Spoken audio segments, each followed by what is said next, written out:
Hi guys, it's Kim. Today is Tuesday, July 28th, and I am almost 17 weeks pregnant. It'll be 17 weeks in 2 days. So it is going by really fast and everything is going good. I wanted to tell you what happened a week and a half ago. So my second trimester, the first trimester I was sick about 3 weeks. The second trimester, feeling really, really good. Everything's been great. But then I did have to go in for a cervical cerclage, which I was prepared for. They had told me a while back I had an incompetent cervix and that I would probably need to have my cervix stitched up. So what they did is I went in to short stay to the hospital.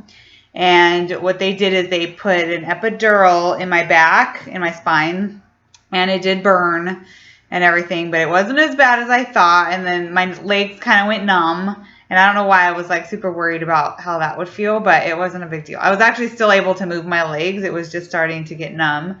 So, and then they ended up putting me under, which I didn't think they would do because just being pregnant, I didn't think they would do that. But they did, which I was kind of glad because I kind of didn't want to be awake for it. And then when I woke up, I felt really good, and I went into recovery, and I wasn't there very long, and they put me back in a short stay.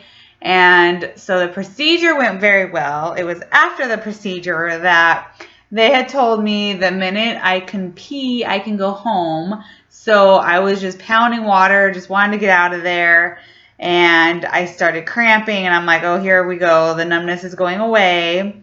So I started cramping, and then it just got worse and worse and worse, like quickly, like within the next 5 minutes. It was just like, oh my God. So the nurse came over and she goes, it looks like your bladder's full. Go try to pee. So I tried and I just couldn't do it. I was numb right there. I could still move, and my legs were back to pretty much normal until I got up to go to the bathroom. I almost fell over because I didn't realize that I was pretty numb, even though I can move my legs. But once I went to try to go to the bathroom, I just couldn't go.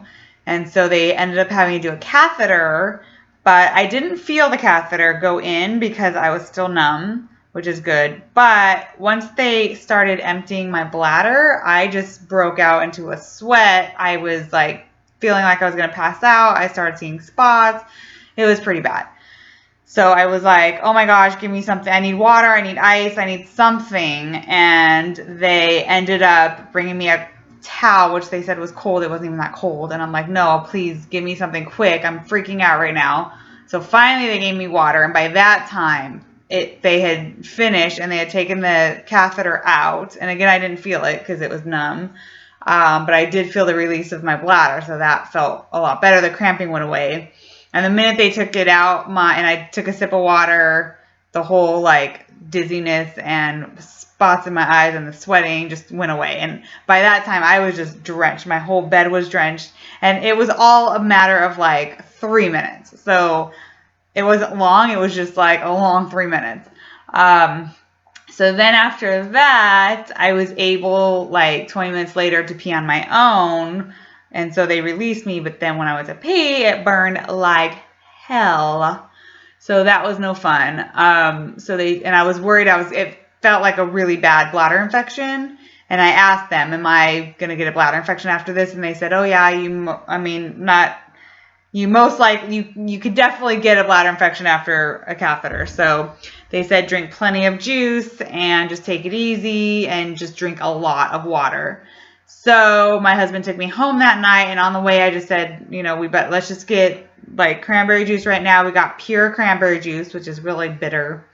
And we got orange juice, and I just started pounding that at night, plus water, plus whatever, because I'm like, I cannot get a bladder infection, and I didn't want to, I don't want to be on meds while I'm pregnant. So we got juice, and then just the whole night and the whole next day, it was just burning. It was so horrible. And then the day after that, so like 2 days later, the burning went away, and I was like, okay, good, I'm good. And then all of a sudden, a headache kicked in. And nobody's ever told me about an epidural headache. It was horrible. My head hurt so bad. And the procedure was Friday. So by Sunday night, I went to dinner, and I was on bed rest for 2 days, but by Sunday night, I was like, oh, I feel pretty good to go to dinner with my family. We went to dinner. I'm just sitting there, like, holding my head, like, oh my God, my head's going to explode, and I was miserable. And then I went home that night. I was able to lay down. It felt better once I laid down.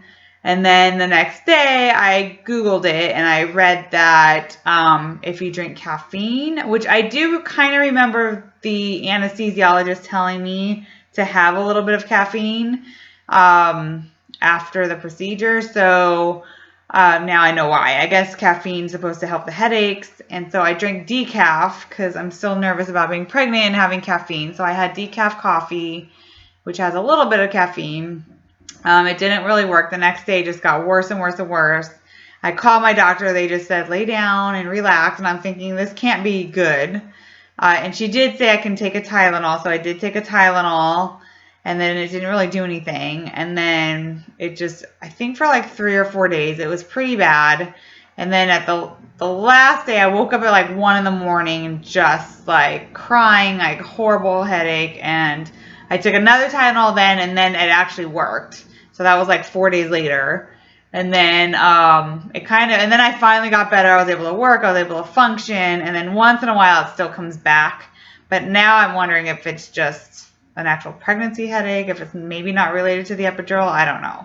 But once in a while, I still get a little bit of headaches, but definitely not as bad. Thank God it's done. So that was very unexpected. And of course, I tell friends like what happened, and they're like, oh yeah, like of course they've had babies, and they're like, oh yeah, I got an epidural headache. It's horrible. And I'm like, nobody's ever told me about this, so never heard of it. So now I'm like, great. Now I have to go through this again when I have a baby. But I guess it doesn't happen every time, just once in a while. So anyway, so that was 2 Fridays ago.